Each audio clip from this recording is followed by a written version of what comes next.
முக்கிய கட்சிகளின் வேட்பாளர்கள் அறிவிக்கப்படவில்லை என்றாலும் வடசென்னையில் இருக்கும் பெரம்பூர் தொகுதி மாநிலமே உற்றுநோக்குகிற தொகுதியாக மாறியிருக்கிறது.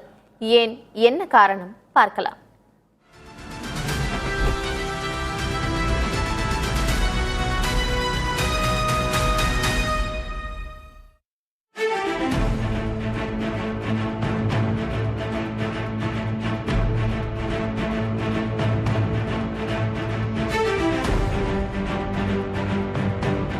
தலைநகர் சென்னையில் இருக்கும் பழமையான தொகுதிகளில் ஒன்று பெரம்பூர்.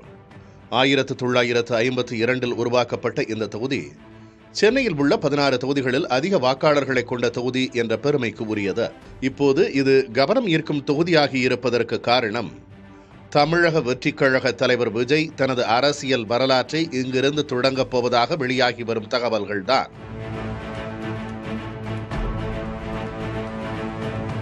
வரும் 28ஆம் தேதி பெரம்பூரிலிருந்து விஜய் பரப்புரையை தொடங்கவிருப்பது அந்த எதிர்பார்ப்பை எகிற வைத்துள்ளது.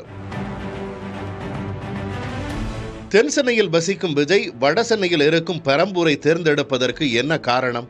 இந்த தொகுதியில் 1,07,995 ஆண்கள், 1,14,726 பெண்கள் என மொத்தம் 2,22,792 வாக்காளர்கள் உள்ளனர்.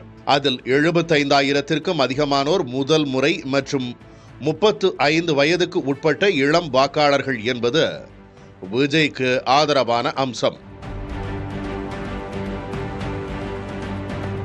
விஜயின் ஆரம்பகால ரசிகர் மன்றங்கள் வேரூன்றிய இடமான பெரம்பூரில் 45,000 பேர் உறுப்பினர்களாக சேர்ந்திருப்பதாகவும் பூத் கமிட்டிகளும் வலுவாக இருப்பதாகவும் சொல்கிறார்கள் விஜய் ஆதரவாளர்கள்.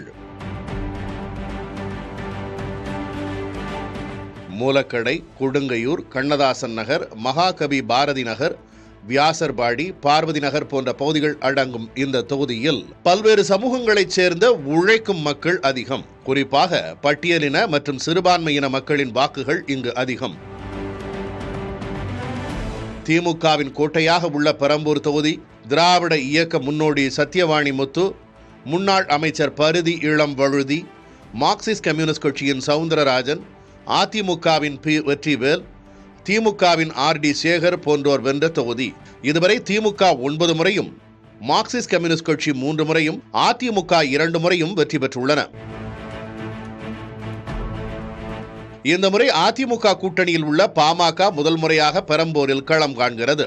அக்கட்சியின் திலகபாமா வேட்பாளராக அறிவிக்கப்பட உள்ளதாக தகவல் வெளியாகியுள்ளது.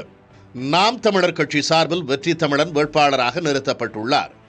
முதல்வர் மு.க. ஸ்டாலினின் கொளத்தூர் தொகுதிக்கு அருகிலேயே பெரம்பூர் தொகுதி இருப்பதால் திமுக இத்தொகுதியை தனது கூட்டணி கட்சியான சிபிஎம்முக்கு ஒதுக்குமா அல்லது விஜய் போட்டியிடும் பட்சத்தில் அவரை எதிர்த்து நேரடியாக களமாடுமா என்ற எதிர்பார்ப்பு எழுந்துள்ளது.